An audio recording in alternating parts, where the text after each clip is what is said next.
There is a truth about the stock market that most people don't understand at first. And many only learn it after years of frustration, missed opportunities, and real financial pain. The market does not care who you are. It does not care how intelligent you are, how hard you work, or how confident you feel about your decisions. It does not reward effort on demand.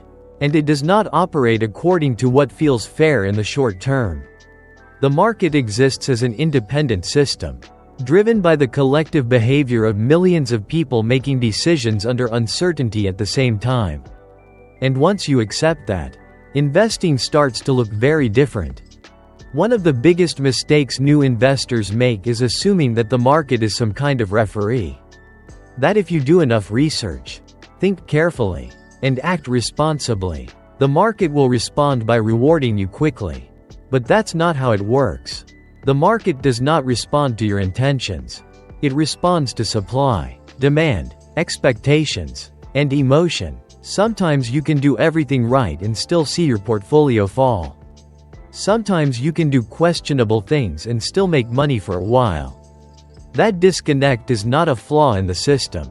It is the system. Warren Buffett understood this early. Not because he was immune to mistakes, but because he understood what kind of environment the stock market really is. He didn't see it as a place to prove intelligence or predict the future. He saw it as a psychological arena, where patience, discipline, and emotional control mattered more than clever ideas. From his perspective, the market was less about numbers on a screen and more about how people behave when faced with uncertainty, risk, and time. Early in his investing life, Buffett experienced something that almost every investor experiences.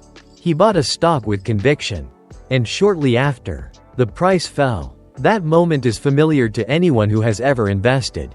The market immediately challenges your decision, and your brain reacts not with logic, but with discomfort. Doubt appears, anxiety builds. You start questioning not just the investment, but your own judgment. That reaction has nothing to do with whether the business is actually worth owning. It has everything to do with how humans respond to loss and uncertainty.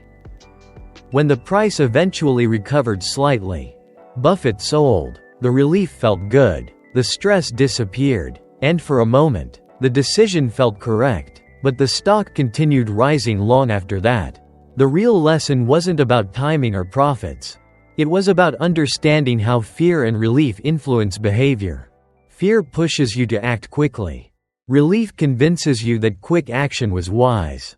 And together, they create a cycle that feels rational but often works against long-term results. This pattern still dominates modern markets. Investors buy when narratives feel convincing, when economic data looks strong, when the media is optimistic, when everyone around them seems confident.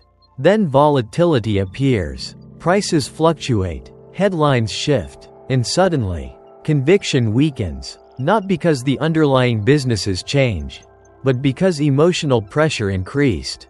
Red days feel like warnings.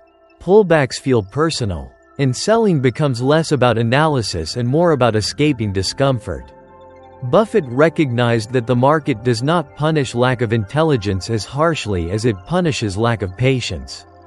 Many people overestimate the importance of short-term movement and underestimate the power of time. They want immediate confirmation. They want proof that they are right.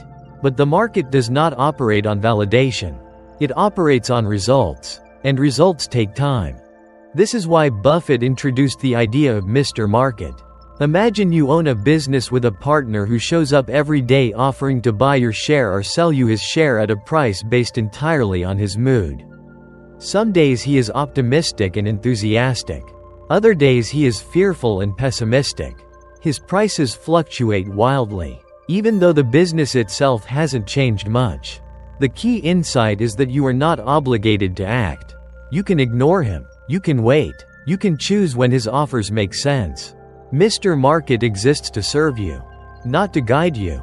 But many investors treat Mr. Market like an authority figure. They buy when he's euphoric and sell when he's depressed. They let his emotions dictate their behavior. And then they blame the market for being unpredictable. In reality, the market is predictable in one way.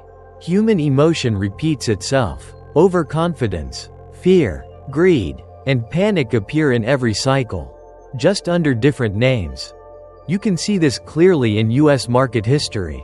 During the late 1990s dot-com bubble, technology wasn't the problem. Innovation was real. The internet was transformative. The problem was that expectations raced far ahead of reality. Companies with no profits and unclear business models were valued as if success was guaranteed. Investors stopped asking how businesses would generate sustainable cash flow. They focused on how fast prices were rising. When belief replaced discipline, prices detached from value.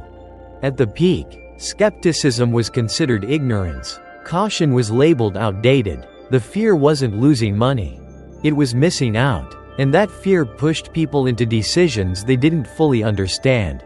When the bubble burst, it wasn't technology that failed. It was unrealistic expectations. Many strong companies survived and eventually thrived. But the crowd learned, once again, that the market can reward speculation temporarily and punish it decisively over time. The same psychological forces appeared during the 2008 financial crisis. But this time, fear wasn't just about stock prices. It was about the system itself. Banks were failing. Credit markets froze. Confidence collapsed. Investors weren't just worried about returns. They were worried about survival. In that environment, rational thinking becomes extremely difficult. Headlines grow more dramatic. Worst-case scenarios dominate conversation. And many investors sell not because their analysis changed, but because fear became unbearable. This creates one of the market's most painful paradoxes. The decision that feels best emotionally during a crisis is often the worst decision financially. Selling reduces anxiety. It restores a sense of control. But it can also lock in losses at the exact moment when prices reflect maximum fear. Buffett didn't buy during 2008 because he knew what would happen next week. He bought because he recognized that fear had pushed prices far below long-term value for businesses with strong fundamentals. That distinction matters. Buffett has never argued that every market decline is a buying opportunity. Price alone is not enough. Fear only creates opportunity when it pushes prices below the durable earning power of a business. Buying without understanding is not investing. It is speculation disguised as confidence. This connects to Buffett's view of risk. Most people define risk as volatility, price movement, fluctuation, but Buffett defines risk as the possibility of permanent capital loss. A strong business can experience severe price declines and still recover if its underlying economics remain intact. A weak business can look stable until it suddenly fails. Volatility feels dangerous, but fragility is what actually destroys capital. You can see this difference in recent US market cycles. In 2020, markets collapsed rapidly as the pandemic introduced massive uncertainty. Fear was everywhere, but businesses with resilient models, strong balance sheets, and long-term demand survived and recovered. Then in 2022, inflation surged and interest rates rose aggressively. Valuations adjusted. Growth stocks that had benefited from low rates faced new realities. The businesses didn't disappear, but expectations changed. The market repriced the future. These shifts are not signs of market irrationality. They are signs of a system constantly adjusting expectations. Sometimes smoothly, sometimes violently. What remains consistent is human behavior. Optimism expands during good times. Fear dominates during stress. And those emotional cycles create both mistakes and opportunities. One of the most common errors investors make is confusing activity with control. Markets move, and people feel the urge to act, to do something, to respond. But many of the best investment decisions involve restraint.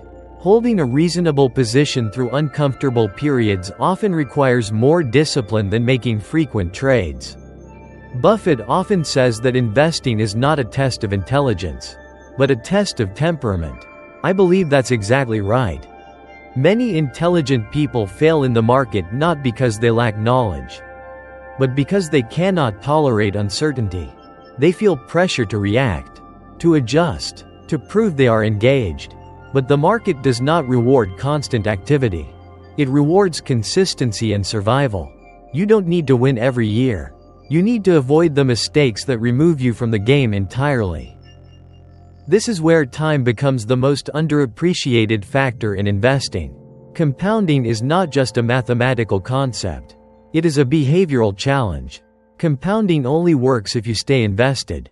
And staying invested requires enduring periods where nothing feels rewarding. Periods where progress is slow.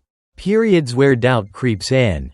Many investors interrupt compounding by making emotionally driven decisions that feel justified at the time but quietly erode long-term results. The irony is that many people overestimate what they can achieve quickly and underestimate what they can achieve slowly. A series of modest, well-managed decisions held over time can outperform dramatic strategies filled with unnecessary risk. The goal is not to be brilliant in a single moment. The goal is to remain rational across many moments.